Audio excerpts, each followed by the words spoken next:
In 2005, the film Kingdom of Heaven was released to the world. The film takes place during the major historical conflict between the Christian world and the Islamic world that we today call the Crusades. Beginning in 1096, Catholic Europeans embarked on quests to retake the Holy Land and spread the faith to new areas of the globe.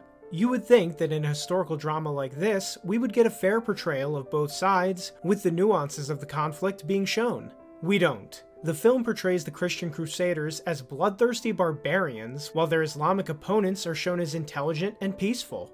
Now it should be said that Ridley Scott, the director of the film, is an atheist, so we can see why he deliberately decided to portray things this way. But regardless of Scott's motivation, the portrayal of the Crusades in Kingdom of Heaven reflects how they've been understood by a majority of Westerners for decades.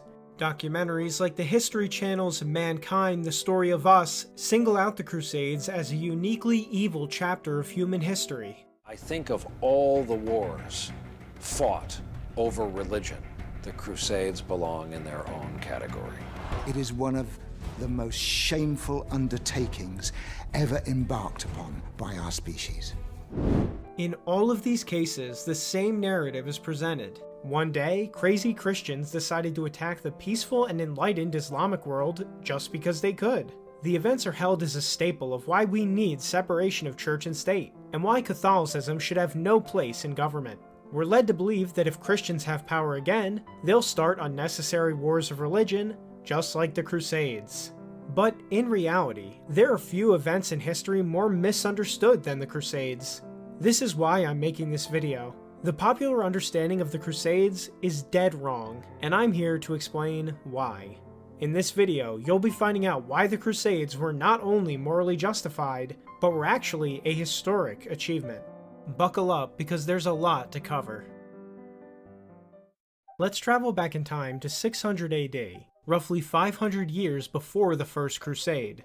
This is a map of the Christian world at that time. All the highlighted areas show where Christianity had spread and become the majority religion. Wait a minute, is that the Middle East and North Africa? Yes, it is. These two areas used to be Christian. People today think of these as Muslim lands, but that was not always the case. It all began when Christianity spread far and wide after being legalized by Emperor Constantine the Great with the Edict of Milan. This led to the Christianization of both the Western and Eastern Roman Empire. Even as the western part of the empire fell to barbarians, Christianity remained, and most of the barbarians also converted. So if that happened in Europe, what happened in the Middle East and North Africa? In the mid-600s, Arab warlords sprang out of the Arabian Peninsula and began conquering everything in their path.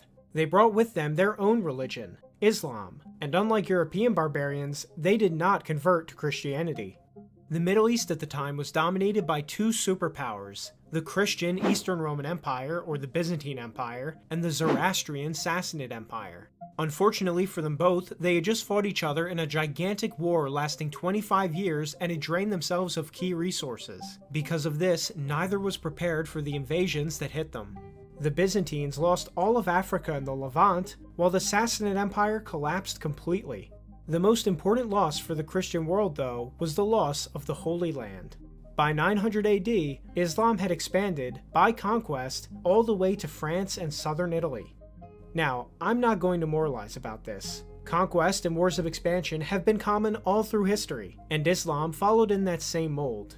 However, Islam did take things a step further with its concept of jihad, or holy war. Muhammad was a conqueror who took slaves, and Islam has sought to emulate his example ever since. As a side note, this is also why slavery has always been common in the Islamic world and continues to be practiced there to this very day. But regardless of the morality of the Islamic conquests, they were, nonetheless, invaders who invaded the Christian world. Christians in conquered lands were second-class citizens and many were taken as slaves. Christian inhabitants had to pay an enormous tax called the dhimmi tax, and their churches were often shut down. Because of Islamic policies, over the centuries, Christianity in the Middle East and North Africa shrunk from a large majority to a tiny minority. But it actually gets even worse. During the days of the Roman Empire, the Mediterranean Sea was a breadbasket of commerce and trade. The Romans had successfully stamped out piracy and created some of the safest waterways in the entire world. Islamic piracy brought all of this to an end. From bases in North Africa and the Middle East, they turned the Mediterranean into an unsafe hellhole.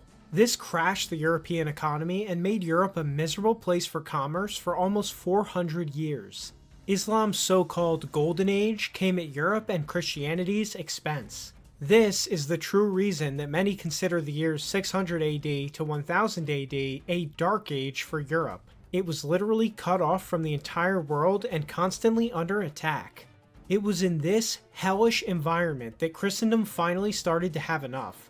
The first rumblings for a crusade came in 846 when an Arabic expedition to Sicily sailed up the Tiber River and sacked St. Peter's in Rome.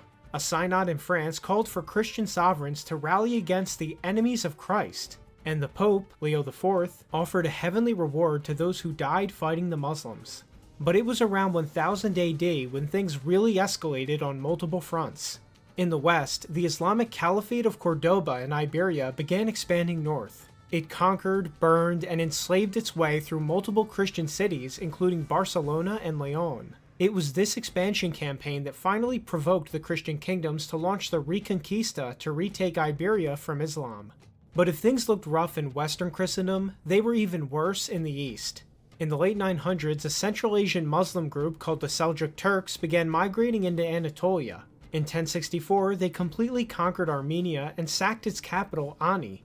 The city never recovered from this brutality and remains a ruin to this very day. Almost all of the Armenian population had to migrate southeast to Cilicia, creating an entire new kingdom called Cilician Armenia.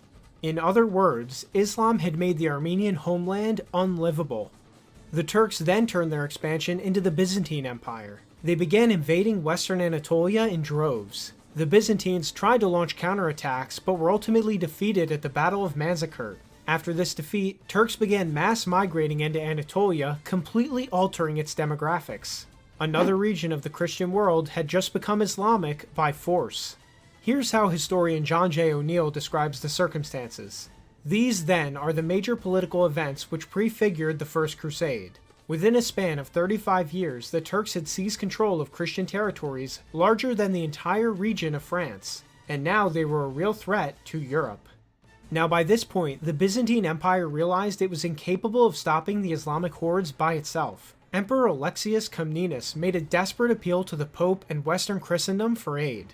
This was a major deal, because Eastern and Western Christendom had been in schism for almost 50 years by this point. The Catholic Pope and the Orthodox Patriarchs did not get along, to put it lightly, but the issue had become that serious that they were now willing to cooperate. What made matters even more urgent was that Turks had begun persecuting Christian pilgrims in the Holy Land. Priests like Peter the Hermit, who would become one of the greatest advocates of the Crusades, witnessed this firsthand. This is the geopolitical environment that led to the First Crusade being called. Now, does it seem unreasonable when you get all of this other context? This is what Catholic Europeans knew about Islam on the eve of the First Crusade. Muslims were enemies of Christ, they waged wars against non-combatants and enslaved women and children, and they had conquered all of Iberia, Anatolia, and threatened France and Italy. It was important that this all happened at the turn of the first millennia. By this time, the elites of Europe were finally starting to become much wealthier and better educated. They were developing a much stronger grasp of history and world affairs. Europe was safer and more interconnected than any time since the Roman Empire. They were beginning to truly understand just how much damage Islam had done to the Christian world, and how much of a civilizational threat it still represented. All the pieces were now in place for the Crusades to be launched.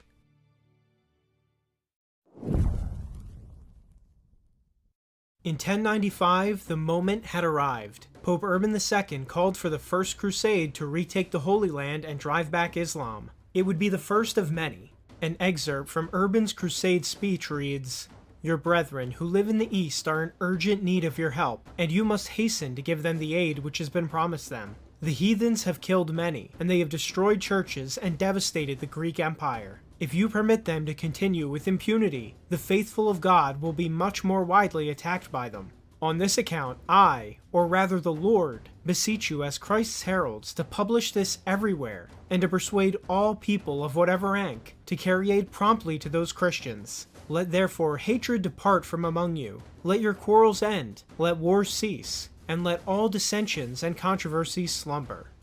It's important to point out how Pope Urban's speech emphasized not only the defense of Christendom, but also the end of internal wars between Christian kingdoms. The Pope envisioned an international brotherhood of Catholics who fought not each other, but their external threats.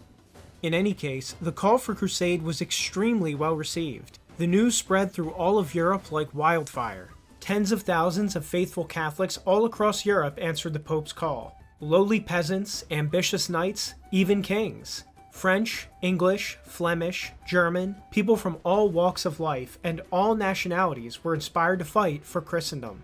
It's not really appreciated how much of an accomplishment that this alone was. It's really something entirely unique in human history. The Catholic Church had created a multinational network that united Europeans of all stripes and ethnicities under a common faith with common goals.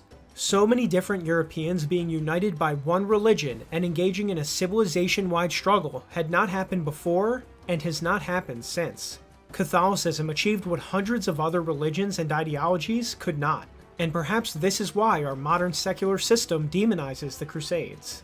One of the most shameful undertakings ever embarked upon by our species. Now, did every crusade always go the best it could have gone? No, of course not. Some crusades were huge successes, like the Reconquista, while others were dismal failures, like the Fourth Crusade.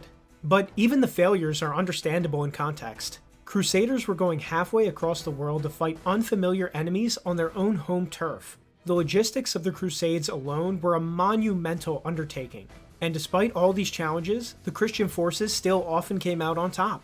The First Crusade could really only be qualified as a roaring success. Crusaders defeated almost every Muslim army they encountered and captured Jerusalem. For the first time in hundreds of years, the Holy Land was back under Christian control.